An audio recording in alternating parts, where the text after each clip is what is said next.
বাজার থেকে নিয়ে এসেছি ছোট মাছ, সব রকমের মাছ মিলে, এটা বর্ষাকালেই পাওয়া যায় মূলত। সব খাল বিল যা বৃষ্টিতে সব ভেসে গেছে। আচ্ছা, এই মাছটা আমি ঝটপটভাবে আমি রান্না করে ফেলছি। আমি কিন্তু গ্যাস অন করিনি, গ্যাস অন করার আগেই দিয়ে দিচ্ছি একটু পরিমাণ মতো সর্ষের তেল। এরপর এর মধ্যে দিয়ে দেবো এই মাছগুলো।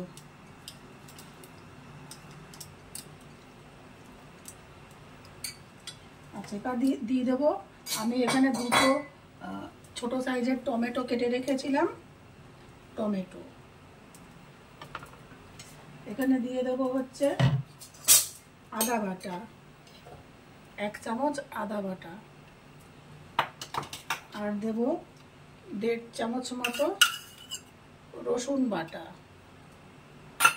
আচ্ছা, আর দেব দুটো বড় সাইজের পেঁয়াজ, মানে খুব বড় না, মিডিয়াম সাইজের দুটো পেঁয়াজ। এই পেঁয়াজটা কুচি করে রেখেছি, দিয়ে দিচ্ছি পেঁয়াজ কুচি। দিয়ে দিচ্ছি আস্ত কাঁচা লঙ্কা, আপনারা ইচ্ছা করলে এখানে শুকনো লঙ্কার গুঁড়োও দিতে পারেন, কাঁচা লঙ্কাও দিতে পারেন। দিয়ে দিচ্ছি পরিমাণ মতো লবণ, দেব হলুদ,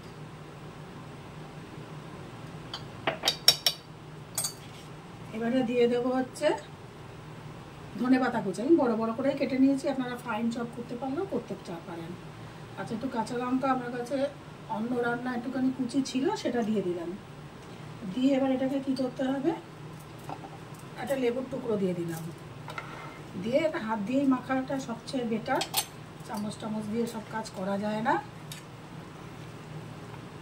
হাত দিয়েই খুব ভালো করে মাখবো।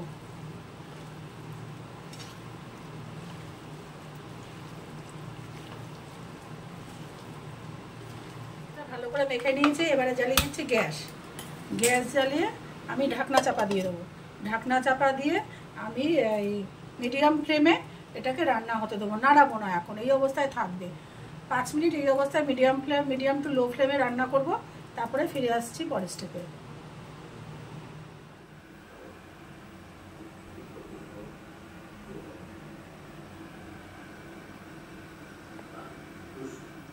পুরো 5 মিনিট লো ফ্লেমে রান্না করার পর এইবারে আমি নাড়াবো।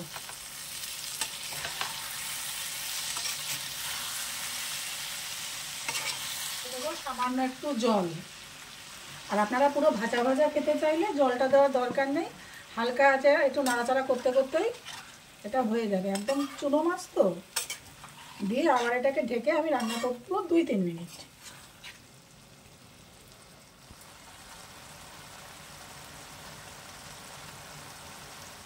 আপনারা যদি একটু কালার পছন্দ করেন তাহলে একটু কাশ্মীরি লঙ্কার গুঁড়ো বা এমনি যে নর্মাল যে লঙ্কার গুঁড়ো দিতে পারেন। লঙ্কাগুলোতে একদম ঝাল নেই, সেই জন্য বাধ্য হয়ে দিয়ে দিচ্ছি একটু লঙ্কার গুঁড়ো।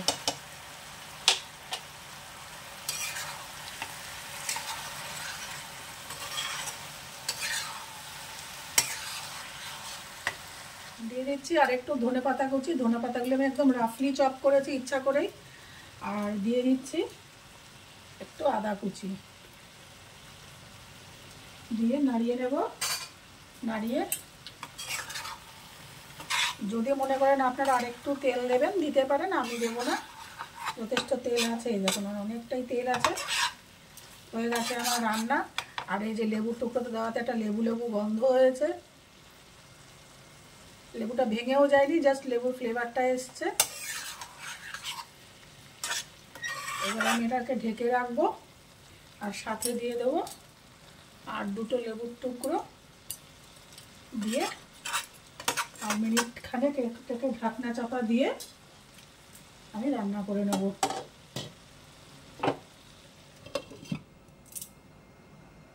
আর মিনিট খানেক রান্না করার পর এই যে সাইড দিয়ে তেল বেরিয়ে গেছে, আমার রান্না পুরো কমপ্লিট।